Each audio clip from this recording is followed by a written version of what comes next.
Kita sudah sampai di segmen terakhir di Market Review dan terima kasih juga untuk Anda yang masih bergabung bersama kami. Dan saat ini kami masih terhubung bersama dengan Bapak Agus Pambagio yang merupakan pengamat kebijakan publik. Pak Agus, kita lanjutkan kembali, Pak. Silakan. Iya, Pak Agus, dengan beberapa kebijakan yang Anda sarankan tadi, kemudian ini harus seiring dengan meminimalisir dampak dari penyebaran COVID-19. Artinya tidak bisa berjalan sendirian begitu ketika penanganan COVID-nya tidak berjalan maksimal. Kepercayaan dari investor, kepercayaan dari masyarakat untuk membelanjakan uang dengan stimulus yang diberikan juga tidak maksimal. Artinya mereka tidak melakukan pembelian, hanya menyimpan uangnya untuk mengantisipasi apakah COVID ini akan berlangsung berapa lama kemudian begitu, Pak. Nah, dengan sisa waktu, terutama untuk kuartal ketiga, Pak, dengan 2 bulan ke depan, dari sisi kejar mengejar waktu ini, apakah dengan kebijakan-kebijakan yang Anda sarankan tadi ini cukup ampuh, Pak, atau cukup bisa ke depannya dengan sisa waktu yang terbilang mungkin cukup mepet dalam hal ini? Iya, memang sangat mepet. Saya sudah sampaikan saran ini mungkin pada, kalau saya tidak salah, bulan April. Ya, tetapi kan ada perdebatan di level pemerintahan dan politik bahwa mengutang atau cetak uang. Dibilangnya kalau cetak uang, tapi dan Menteri Keuangan tidak setuju, BI juga tidak setuju begitu. DPR setujunya cetak uang dan sebagainya. Dan inilah persoalan yang berlama-lama.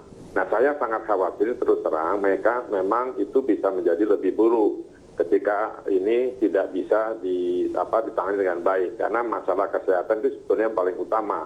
Dan ini juga karena kita gugup dari awal gitu ya, dari Januari gugup ya sampai sekarang masih belum selesai. Dan soal tes saja, ini kan juga belum selesai, hanya DKI dan mungkin Jawa Timur yang tesnya sesuai dengan yang disarankan standarnya WHO, yang lainnya kan tidak. Bisa Anda bayangkan di DKI pertumbuhannya per hari 400 lebih, di Banten hanya 40, di Jawa Barat hanya 80, itu kan aneh. Nah, angka ini yang bisa meledak dan itu akan mengganggu perekonomian kita. Jadi semua kebijakan itu harus segera secara out of the box dibereskan seperti keinginan Presiden. Kalau itu tidak, saya terus terang khawatir.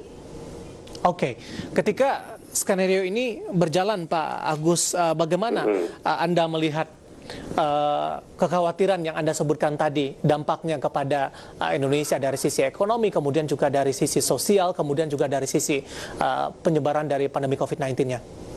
Ya, kita tetap harus optimis biar bagaimanapun. Ya, saya mohon pada pemerintah segeralah cari yang terbaik, bukan dengan pertimbangan-pertimbangan lain, jangan mikir lagi 2024 dulu. Bagaimana ini soal ekonomi, bagaimana ini soal penanganan COVID, itu saja.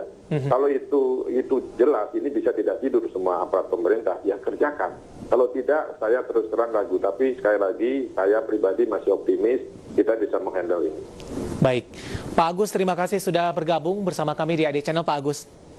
Ya, baik, semoga yang kita bahas dan Anda sampaikan tadi bisa menjadi referensi juga, keoptimisan tetap dikedepankan dengan kondisi saat ini. Dan kita percaya kita akan bisa bangkit dengan kekuatan yang ada di Indonesia, dari jumlah masyarakat, daya beli dan segala macamnya akan tumbuh kembali. Terima kasih Pak Agus sudah bergabung bersama kami. Ada Bapak Agus Pambagio, merupakan pengamat kebijakan publik dan berbincang tadi maghrib bersama kita di Market Review kali ini. Akhirnya saya Devisan Oval dan seluruh keluarga kerja yang bertugas mengucapkan terima kasih dan sampai berjumpa kembali.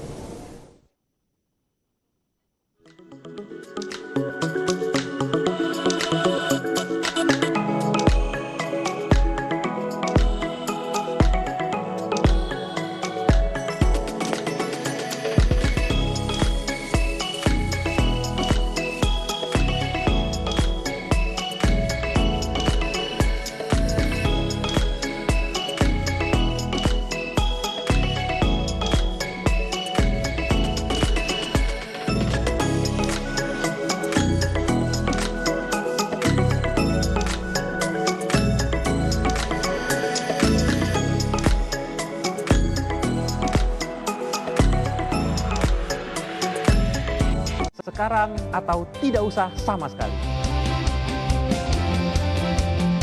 Awalnya, saya sangat tidak tertarik dengan saham. Yang membuat saya tertarik, yaitu